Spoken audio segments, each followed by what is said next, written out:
नमस्कार, मैं रवीश कुमार। एक रिपोर्ट ने हर किसी को दांव पर लगा दिया है। अदानी ग्रुप पर सवाल करने वाली हिंडनबर्ग रिपोर्ट ने केवल अदानी ग्रुप को संकट में नहीं डाला है, भारत में कॉर्पोरेट गवर्नेंस की खस्ता हालत को भी फुटपाथ पर ला पटका है। हमारा सवाल साधारण है, अदानी ग्रुप के खंडन के बाद भी उसके शेयरों के दाम तीसरे दिन भी क्यों गिरे हैं? सोमवार सुबह अदानी एंटरप्राइज के शेयरों के दाम में 9.5% तक की उछाल की खबर आई, मगर दिन चढ़ने के साथ साथ समूह की तमाम अन्य कंपनियों के शेयर भी गिरने लगे। रॉयटर ने लिखा कि Adani transmission, Adani total gas और अडानी ग्रीन एनर्जी के शेयरों के दाम में भारी गिरावट देखी गई है। आखिर हिंडनबर्ग की रिपोर्ट की साख इतनी बड़ी है कि अडानी ग्रुप के 413 पन्नों के जवाब पर भारी पड़ रही है। ब्लूमबर्ग मीडिया साइट ने लिखा है कि 413 पन्ने के जवाब के बाद भी अडानी के बॉन्ड के दामों में गिरावट आई है। निवेशकों का भरोसा नहीं बना है। अरबपति निवेशक बिल एकमैन ने हिंडनबर्ग की रिपोर्ट को विश्वसनीय बताया है। हिंडनबर्ग ने जब अपनी रिपोर्ट जारी की थी तब कहा था कि कॉर्पोरेट इतिहास का सबसे बड़ा फ्रॉड है। इतिहास में कभी भी कहीं भी इतना बड़ा फ्रॉड नहीं हुआ। यह थी हिंडनबर्ग की रिपोर्ट की हेडलाइन। यह मामला साधारण नहीं है। हम और आप हिंडनबर्ग और अडानी ग्रुप के जवाबों के बीच झूल रहे हैं। अरबपति निवेशक बिल एकमैन ने भी कहा कि उनका अपना रिसर्च नहीं है, बस हिंडनबर्ग की रिपोर्ट के आधार पर उनकी राय है, क्योंकि हिंडनबर्ग की रिपोर्ट की साख है। बिल एकमैन के ट्वीट को बीजेपी के सांसद सुब्रमण्यम स्वामी ने भी रीट्वीट किया है। इसलिए हम भी इस रिपोर्ट और उस पर आ रहे जवाबों और सवालों को ही कवर कर रहे हैं कि क्या क्या कहा जा रहा है। हमारा कोई निजी रिसर्च नहीं है। हम निवेशकों को किसी तरह की सलाह नहीं दे रहे। हड़बड़ाहट से अच्छा है कि ध्यान से चीजों को समझिए और फिर फैसला कीजिए, जैसे अभी तक करते आए हैं। हमारा सवाल है कि आखिर हिंडनबर्ग की रिपोर्ट पर निवेशक क्यों भरोसा कर रहे हैं, अडानी ग्रुप के जवाबों पर भरोसा क्यों नहीं कर रहे हैं। कई शेयरों के दाम में भारी गिरावट से लगता है कि हिंडनबर्ग की रिपोर्ट की साख अडानी ग्रुप के जवाब से ज्यादा है। ऐसा होना अडानी ग्रुप के साथ साथ भारत के कॉर्पोरेट गवर्नेंस से जुड़ी तमाम संस्थाओं को कटघरे में ला खड़ा करता है। भारत के शेयर बाजार में जो कंपनी कारोबार करती है उस पर सेबी नाम की संस्था नजर रखती है, ताकि निवेशकों के साथ कोई फ्रॉड ना हो। सेबी का हिंदी नाम भारतीय प्रतिभूति और विनिमय बोर्ड है। सेबी को आगे आकर बोलना चाहिए कि उसने अडानी ग्रुप के रिकॉर्ड देख लिए हैं, हिंडनबर्ग की रिपोर्ट सही नहीं है। सेबी को कहना चाहिए कि उसकी निगरानी में कोई कंपनी इतना बड़ा फ्रॉड नहीं कर सकती है। हिंडनबर्ग की रिपोर्ट में लगाए गए आरोप भले अडानी समूह पर हैं, लेकिन इसकी छाया सेबी से लेकर वित्त मंत्रालय पर भी पड़ती है। वित्त मंत्री निर्मला सीतारमण कॉर्पोरेट कार्यों की मंत्री हैं। उन्हें भी सामने आकर बोलना चाहिए कि अडानी के कॉर्पोरेट गवर्नेंस में कोई खोट नहीं है, 100% कंपनी है। 24 जनवरी को हिंडनबर्ग की रिपोर्ट आते ही अडानी ग्रुप ने इसका खंडन कर दिया था, मगर वो संक्षिप्त जवाब था। अब 413 पन्नों का जवाब आया है। हिंडनबर्ग की रिपोर्ट 106 पन्नों की है और उसमें 88 प्रकार के गंभीर आरोप लगाए गए हैं। अडानी ग्रुप ने सभी आरोपों को खारिज करते हुए कहा कि इस रिपोर्ट के जरिए भारत पर हमला करने का प्रयास हुआ है। हमारा आज का वीडियो बहुत लंबा होने जा रहा है, इसलिए ध्यान से और धीरज के साथ देखते चलिएगा। आप देख रहे हैं रवीश कुमार ऑफिशियल। आप इसे यूट्यूब के साथ साथ फेसबुक पर भी देख सकते हैं। हिंडनबर्ग की रिपोर्ट अगर भारत पर हमला है, तब तो वित्त मंत्री के साथ साथ राष्ट्रीय सुरक्षा सलाहकार को भी बोलना चाहिए। मेरी राय में आर्थिक सुरक्षा भी राष्ट्रीय सुरक्षा है। इसके लिए अलग से राष्ट्रीय आर्थिक सुरक्षा सलाहकार का नया पद होना चाहिए, ताकि एक ही आदमी को दोनों काम ना करने पड़े। बस राष्ट्रीय आर्थिक सुरक्षा सलाहकार किसी कंपनी का लोगो पहनकर न आए, इसका ध्यान रखा जाए। अगर अडानी ग्रुप के अनुसार यह भारत पर हमला है, तब तो प्रधानमंत्री मोदी को भी राष्ट्र के नाम संदेश देना चाहिए। रक्षा मंत्री को भी प्रेस कॉन्फ्रेंस करनी चाहिए। हमले के वक्त सबको एकजुट हो जाना चाहिए। क्या भारत पर हमला बताकर अडानी ने सब पर जवाबदेही डाल दी है कि अब मेरा बचाव कीजिए? अंबानी के चैनलों पर भी अडानी ग्रुप पर हो रहे हमले का जवाब दिया जा सकता है। व्हाट्सएप यूनिवर्सिटी और सोशल मीडिया पर आईटी सेल तमाशा रच रहा है कि हिंडनबर्ग की रिपोर्ट पर यकीन करने वाले भारत की आर्थिक तरक्की के विरोधी हैं। उन्हें भारत की कंपनी पर भरोसा नहीं, अमेरिका की रिसर्च कंपनी की रिपोर्ट पर भरोसा हो गया है। फिर भारत सरकार को बोलना ही चाहिए। गजब ही है, पहले आईटी सेल बोलता है कि भारत पर हमला है, फिर अडानी ग्रुप के जवाब में यही बात आती है कि भारत पर हमला है। क्या यह बड़ा सवाल नहीं है कि भारत के नियम कानून के तहत बनी इतनी बड़ी कंपनी के जवाब पर हिंडनबर्ग की रिपोर्ट भारी पड़ गई? अडानी ने नजरअंदाज नहीं किया, बल्कि जवाब देना पड़ा है। तीसरे दिन शेयरों में गिरावट देखी गई है। 24 जनवरी को रिपोर्ट आने के बाद अडानी समूह के शेयरों के भाव में $50 अरब की गिरावट बताई गई। यह गिरावट क्यों हुई, आज का हिसाब इसमें शामिल नहीं है कि कितने बिलियन डॉलर का गिरा है। यही नहीं, फोर्ब्स की सूची में अमीर साहब दुनिया के तीसरे नंबर के अमीर से 7वें नंबर के अमीर हो गए हैं। क्या हिंडनबर्ग की रिपोर्ट की इतनी साख है कि लोगों ने उस पर ज्यादा भरोसा किया? This is too much if not that much. Adani group के chief financial officer Jugeshinder Robbie Singh ने जब सफाई का यह वीडियो जारी किया, तब उनके बगल में हमारा प्यारा तिरंगा भी नजर आया, जैसे राष्ट्रपति और प्रधानमंत्री के राष्ट्र के नाम संदेश के समय होता है। उम्मीद है इसे दोहराया नहीं जाएगा, वरना इससे प्रेरित होकर किसी दूसरे देश की कंपनी का मालिक हिंडनबर्ग की रिपोर्ट के बाद सेना की वर्दी में आ जाएगा। अगर उसके पास अपना चैनल हुआ तो सेना की वर्दी में न्यूज पढ़ने लगेगा। ध्यान रहे, हम किसी दूसरे देश की कंपनी की बात कर रहे हैं। पता चला कि उस देश के निवेशकों के पैसे भी डूब रहे हैं और कंपनी के मालिक को सलामी देनी पड़ रही है। तो यू गेट माई पॉइंट। मेरा सवाल भारतीय निवेशकों से है, आप तो अपने ही हैं, आपने हिंडनबर्ग की रिपोर्ट पर क्यों भरोसा किया? कम से कम घर से और पैसा लगाकर भारत की खातिर शेयरों के दाम को डबल कर देना था। जब आप ₹125 लीटर पेट्रोल खरीद सकते हैं भारत के लिए, तो यह काम क्यों नहीं कर सकते? जाहिर है सीएफओ जुगशिंदर रॉबिस सिंह जी तिरंगा के साथ बताना चाहते होंगे कि वे सच्चे देशभक्त हैं। तिरंगा बगल में हो तो झूठ का सवाल ही नहीं। वैसे उन्हें फिल्मों की तरह गीता पर हाथ रखकर शपथ लेनी चाहिए थी कि जो भी कहूंगा, सच के सिवा कुछ ना कहूंगा। आखिर निवेशकों ने अदानी ग्रुप की सफाई पर क्यों नहीं भरोसा किया? हमारा आज के वीडियो में सबसे बड़ा सवाल यही है। हाल ही में दैनिक जागरण को दिए फीचर इंटरव्यू में गौतम अदानी ने कहा कि मुझे आत्मसंतुष्टि है कि मैं और मेरा समूह देश के नवनिर्माण में यथासंभव अपना योगदान दे पा रहा है। मैं इसे दोहरा दे रहा हूं ताकि निवेशकों को केवल हिंडनबर्ग याद ना रहे। इसे सुनकर निवेशक कैसे अपना शेयर बेच सकते हैं? बेशक I have a problem with these निवेशक्स। इन्हें तो अदानी के शेयरों को पहले ही दिन गिरने से रोक लेना चाहिए था। हम 413 पन्नों के जवाब को पूरा नहीं पढ़ सकते हैं, लेकिन आप इसे जरूर पढ़िए, छुट्टी लेकर पढ़िए, वीकेंड में भी पढ़िए। अदानी ग्रुप के न्यूज चैनल एनडीटीवी इंडिया ने कहा है कि रिपोर्ट के आरोप भारत, उसकी संस्थाओं और उसकी विकास की कहानी पर सोचा समझा हमला है। अमेरिकी फर्म की रिपोर्ट वित्तीय फायदे के लिए फॉल्स मार्केट तैयार करने के गुप्त मकसद से तैयार की गई है। हमारा फॉलो ऑन पब्लिक ऑफर तय समय पर ही आएगा। पीटीआई से बात करते हुए अदानी ग्रुप के सीएफओ जुगशिंदर सिंह ने कहा है कि अदानी ग्रुप के 20,000 करोड़ के एफपीओ में किसी बदलाव पर कोई विचार नहीं है। यह एनडीटीवी इंडिया पर कवर करते समय कहा गया है, जो रिपोर्ट पढ़ी गई है। हिंडनबर्ग क्या चीज है कि इसकी रिपोर्ट से इतना बवाल मचा हुआ है? इसकी रिपोर्ट का इतिहास बताता है कि रिपोर्ट के बाद कई कंपनियां दोबारा नहीं उठ सकी। हिंडनबर्ग का दावा है कि 2 साल से अदानी ग्रुप पर रिसर्च कर रही थी। अपनी रिपोर्ट में इस कंपनी ने 720 से अधिक संदर्भ दिए हैं। अदानी ग्रुप ने इसे दुर्भावनापूर्ण बताया है और मुकदमा करने की भी चेतावनी दी है। हिंडनबर्ग एक निवेश करने वाली रिसर्च कंपनी है। इसकी स्थापना 2017 में नेट एंडरसन ने की थी। यह कंपनी किसी दूसरी कंपनी पर रिसर्च करती है कि कहीं कोई फ्रॉड तो नहीं हो रहा, इसके शेयरों के दाम वास्तविक हैं या बढ़ा चढ़ाकर बताए जा रहे हैं, ताकि निवेशकों को ज्यादा मुनाफा का लालच देकर ठगा जा सके। हिंडनबर्ग ने अभी तक 16 रिपोर्ट जारी की है। सबसे नई रिपोर्ट अदानी ग्रुप पर है। निकोला बिजली की गाड़ी बनाने वाली कंपनी है। 2020 में इसकी एक रिपोर्ट आई। उसी तरह स्वास्थ्य मामलों की एक कंपनी है क्लोवर हेल्थ। 2021 में उसके बारे में हिंडनबर्ग ने रिपोर्ट जारी की। करीब $6.25 बिलियन की कंपनी थी, उसका भाव 90% गिर गया। हिंडनबर्ग ने कहा कि जीनियस ब्रांड नाम की एक मनोरंजन करने वाली कंपनी के एक शेयर का भाव $6.86 है। यह गिरकर $1.5 पर आ जाएगा। 2 महीने के भीतर 80% शेयरों के दाम गिर गए। हमने जिन कंपनियों के उदाहरण दिए हैं सभी अमेरिका की कंपनियां हैं। ब्लूमबर्ग में एक लेख छपा है शुलिरेन का। इसमें लिखा है कि हिंडनबर्ग रिसर्च करने वाली कोई साधारण कंपनी नहीं है।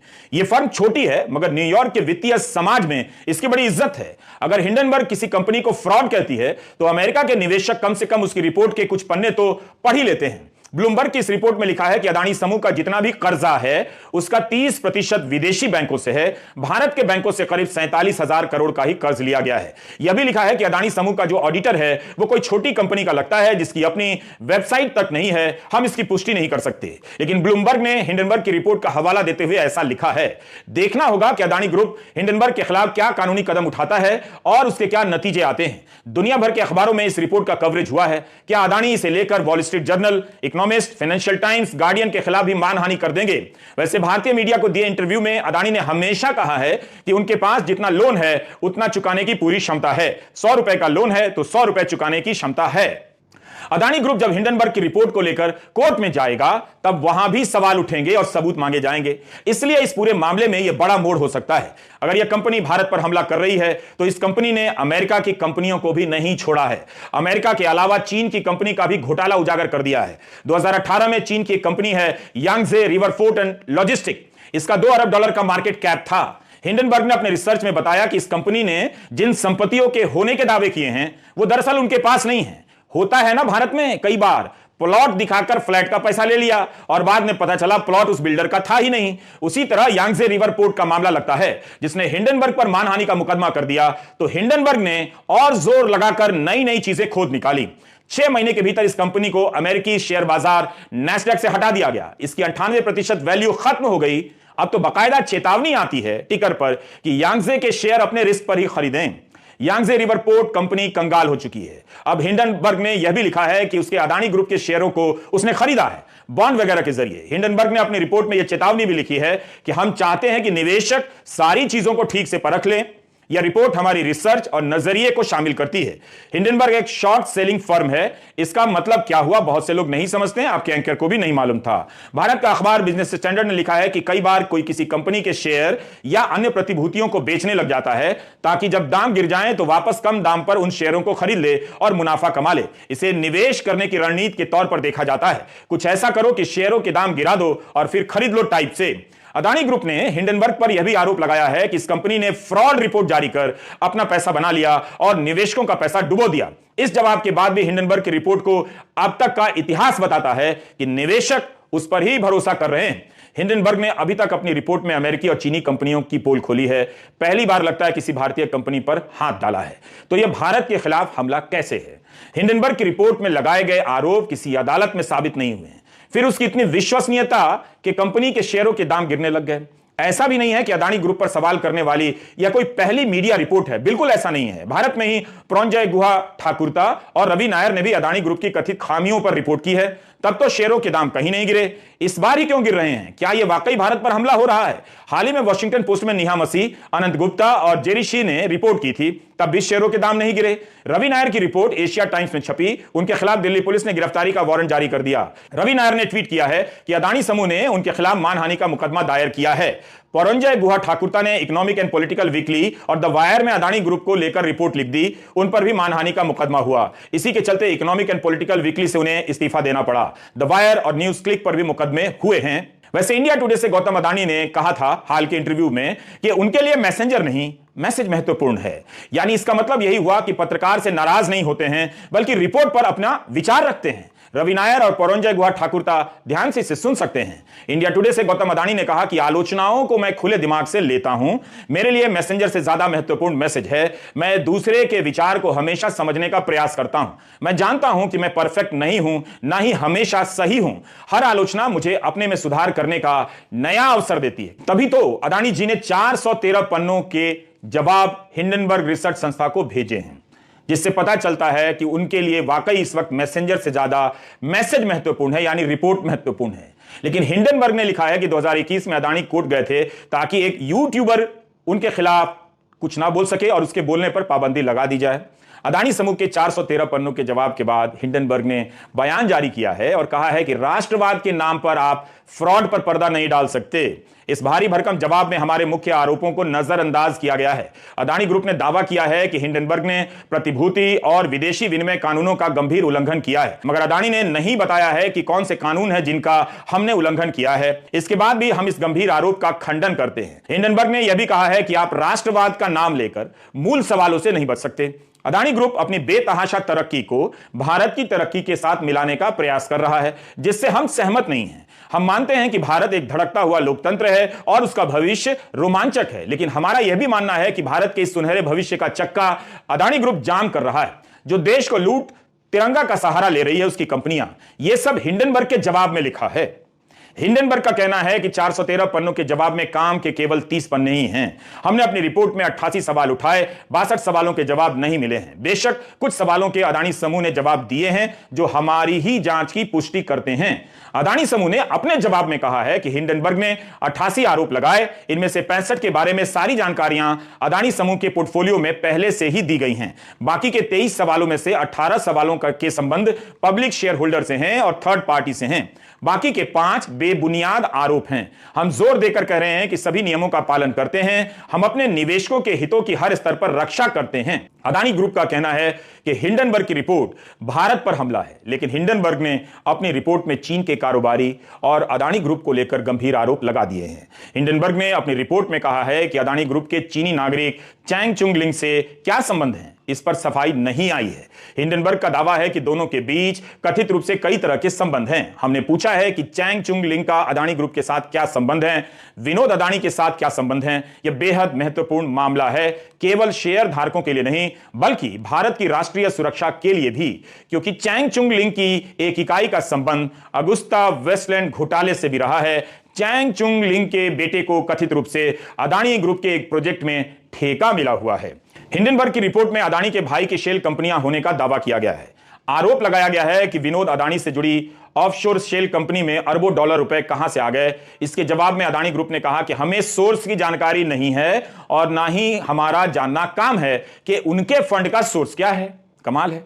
हिंडनबर्ग का कहना है कि अदानी समूह ने पेज नंबर 41 पर कहा है कि विनोद अदानी के बिजनेस डीलिंग और लेन देन पर कुछ नहीं कहना है। तो क्या हम यह मान लें, हिंडनबर्ग का कहना है, तो क्या हम यह मान लें कि गौतम अदानी को पता ही नहीं कि विनोद अदानी ने अदानी समूह में इतना सारा पैसा लगा दिया और उन्हें यह भी पता नहीं कि पैसा आया कहां से। मॉरिशस से चल रही कंपनियों और उनकी भूमिका का भी जिक्र है जिन्हें अलग से विस्तार से समझने की जरूरत है। सवाल यही है कि क्या गौतम अदानी इन 413 पन्नों के जवाब के सहारे हिंडनबर्ग की रिपोर्ट को चुप करा देंगे।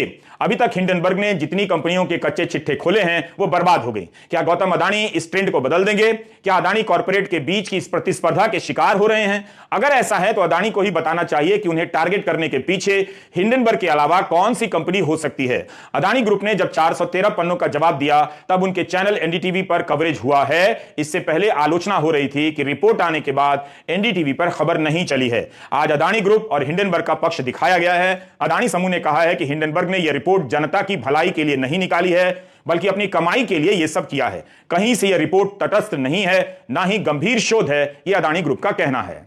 याद कीजिए वे अच्छे दिन जब लोग 125 रुपए लीटर पेट्रोल के होने पर सरकार का समर्थन कर दिया करते थे कि 300 रुपए लीटर होगा तब भी भरवाएंगे। लेकिन अब उन लोगों को क्या हो गया है जो अदानी ग्रुप के शेयर बेचने लग गए? क्या शेयर बेचने वाले अलग लोग होते हैं? आज भी शेयर बाजार में अदानी ग्रुप के शेयरों के दाम गिरते ही रहे। हम कॉर्पोरेट मामलों को उतनी बारीकी से नहीं समझते हैं। एक रिपोर्ट आई है, उसमें गंभीर आरोप लगे हैं, दुनिया भर में खबरें छप रही हैं, विश्लेषण हो रहे हैं, फिर भी बहुत सी बातें होती हैं जो इस वक्त सामने नहीं होंगी। हमेशा इस बात का ध्यान रखना चाहिए। सच पूछिए तो इस एंकर को हिंडनबर्ग के बारे में बहुत पता भी नहीं था, इसलिए यह वीडियो लंबा होता चला गया ताकि हम भी खुद समझते रहें। हम इस वीडियो में अदानी ग्रुप के जवाब और हिंडनबर्ग के सवाल और जवाब दोनों को भी पूरा बता रहे हैं। हिंडनबर्ग जर्मनी का एक हवाई जहाज जैसा गुब्बारा था जिसमें 100 लोग सवार किए गए जो बीच आसमान में फट गया। इसे मानव निर्मित त्रासदी, दुर्घटना के प्रतीक के रूप में याद किया जाता है क्योंकि इसके पहले इस तरह की कई दुर्घटनाएं हो चुकी थी, फिर भी इसे होने दिया गया। इसलिए याद दिलाने के लिए हिंडनबर्ग का नाम रखा गया है कि बार बार चेतावनी देने के बाद भी शेयर बाजार में फ्रॉड होता है और लोगों के पैसे डूब जाते हैं। इस बीच विपक्ष भारतीय जीवन बीमा के शेयरों के दाम गिरने को लेकर भी इस रिपोर्ट से जोड़ रहा है। कांग्रेस अध्यक्ष ने ट्वीट किया है कि जब से यह रिपोर्ट आई है 2 दिनों में एलआईसी के 22,000 करोड़ हवा हो गए। हम जानते हैं कि आपको अपने शेयरों और पेंशन के पैसे की चिंता है। अगर इसी तरह गिरा तो क्या हुआ? इन मामलों में हम विशेषज्ञ नहीं हैं। हमारा सवाल इतना ही है कि हिंडनबर्ग की रिपोर्ट में ऐसा क्या है कि फोर्ब्स की सूची में अदानी ग्रुप के प्रमुख की रैंकिंग दुनिया में 3 नंबर के अमीर से 7 नंबर पर आ गई। ये कोई टीवी का टीआरपी नहीं है कि हिंदू मुस्लिम का डिबेट नहीं दिखाया तो नंबर 7 हो गए। ये शेयर मार्केट का गेम है, निवेशक और उसमें भरोसे का मामला है। यहां लोग दिमाग से पैसा लगाते हैं, दिमाग से निकाल लेते हैं। जेब और देश में अंतर होता है। शेयर बाजार में निवेशक देश के लिए नहीं, अपनी जेब के लिए होता है। देश पर हमला होगा तो निवेशक पीछे नहीं रहेगा, लेकिन वो जानता है कि यह हमला उसकी जेब पर हमला है। नमस्कार, मैं रवीश कुमार।